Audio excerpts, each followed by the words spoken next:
What's up guys, welcome back to another banger episode. Today we're gonna take a look at some brilliant and interesting details you might have missed in the modern web thriller that just released yesterday at the time of recording this video. I don't know about you guys, but this definitely looks like it's gonna be one of 2024's movies. I mean, from the trailer, the actors in it are acting and the director is definitely directing, which makes me I feel like audiences, both Marvel fans and just general moviegoers, are gonna be very when they see this film, but hey, only time will tell. Anyway, starting off, we open on this diner place, which reminds me of where me and my ex-wife used to frequent once in a while occasionally. So our protagonist for this movie, Dakota Johnson, played by Dakota Johnson, enters the diner, probably to have supper or something, when we get our first look at this film's SpiderMan thing.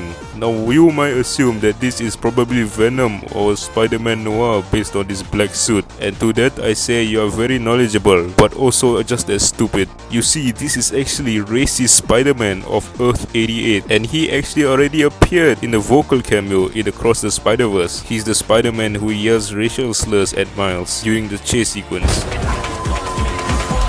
And we learn that he is not only racist but also misogynist, as he beats up all the women in the establishment, including our main character. But as it turns out, she can actually see the future, and as a person who hasn't read a single comic in his life apart from the Dogman comics, I'd say this is pretty accurate. It's almost as if Sony has finally got their act together. Anyway, some more interesting stuff happens, like this thing on the bridge. We're running out of it. Until one moment. As it turns out, our protagonist Dakota Johnson, played by Dakota Johnson, got her seeing into the future abilities by falling into a river, and she starts seeing all these weird visions, including one which includes a baby, a woman, and something a little to the right. And oh my god, I think everyone knows what that looks like. Kinda looks like Morbius. If you look at this shot from a certain angle, then you will see its similarities. I'm not gonna point them out because of how obvious it is, so I'll just leave it up to you guys. But holy shit, Morbius is coming back, baby. Anyway, some other stuff happens and we get this line. I knew he was gonna die.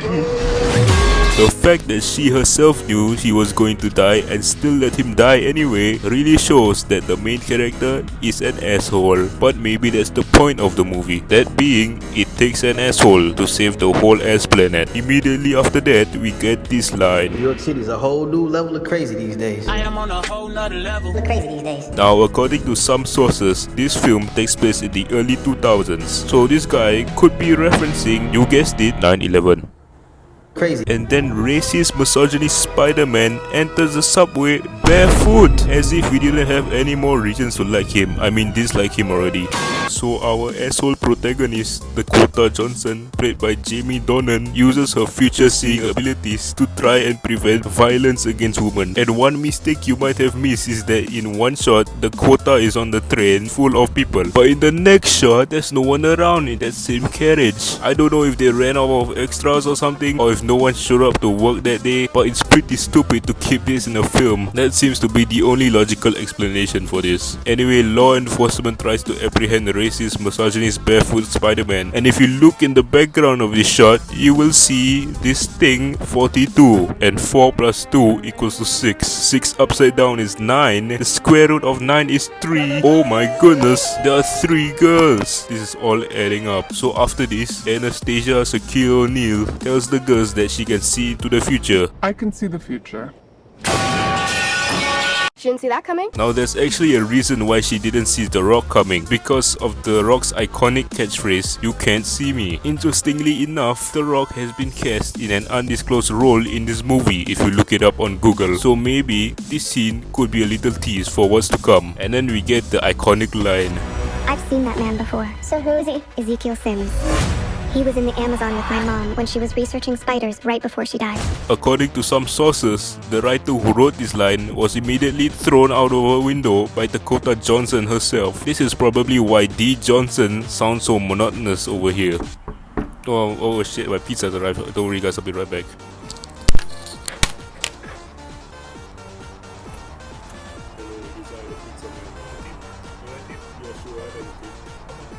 $500, Mr. Pizza Man. Right now, get out of here. Thank you.